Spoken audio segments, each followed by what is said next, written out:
À ce que je vois, tu es toujours présent. Donc, tu as encore esquivé les 96 heures de gave. Cool. Tu es malin. Et le fait de te voir encore ici le prouve encore plus. Je vais te montrer comment je vois le compresseur. Reste bien concentré. On va faire une vidéo un peu plus chiante.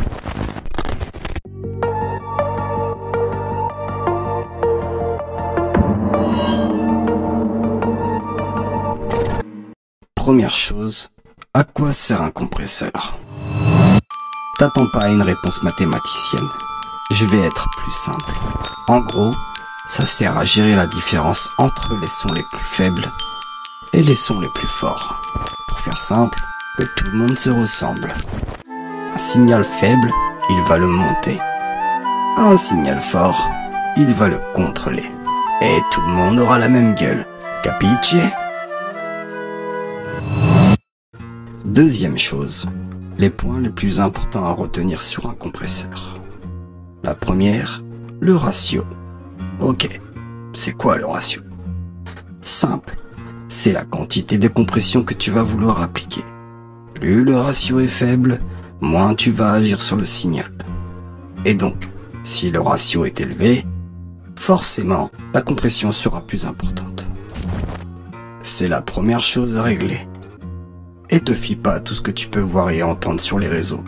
Du type, un ratio au-dessus de 7, tu ne seras plus dans la compression, mais plus dans la limitation. Connerie. Fais comme tu veux. Deuxième élément important d'un compresseur, et cela je vais les mettre ensemble, c'est l'attaque et le release. Alors pareil, je vais faire simple et imagé. Imagine que l'attaque et le release soient un bouton de type fader. L'attaque est en bas et le release est en haut. Plus je vais monter, moins vite mon compresseur va s'allumer. Plus je vais descendre, plus vite mon compresseur va s'allumer. Voilà, t'as compris l'attaque d'un compresseur. C'est exactement la même chose pour le release. Plus vite je vais descendre, plus vite il va s'éteindre. Et donc, si je monte, moins vite il va s'éteindre. Et la dernière chose importante d'un compresseur, même si tous les compresseurs ne le possèdent pas, c'est le CNI. Alors tu vas lire que le CNI est un réglage qui te permet de contrôler les transitoires blablabli blablabla. Moi je vois le CNI comme une option incroyable d'un compresseur. C'est comme si mon simple compresseur se transformait en multiple compresseur. Voilà, maintenant tu sais comment fonctionne un compresseur.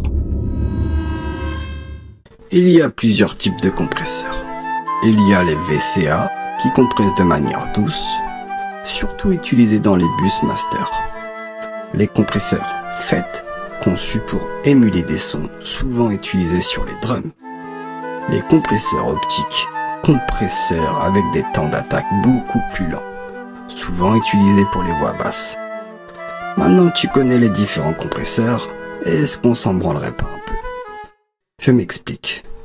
Aucun compresseur n'est vraiment destiné à un seul rôle. On peut utiliser un VCA sur une voix, ou encore un FET. Et ça, je vous montrerai l'exemple dans la prochaine vidéo.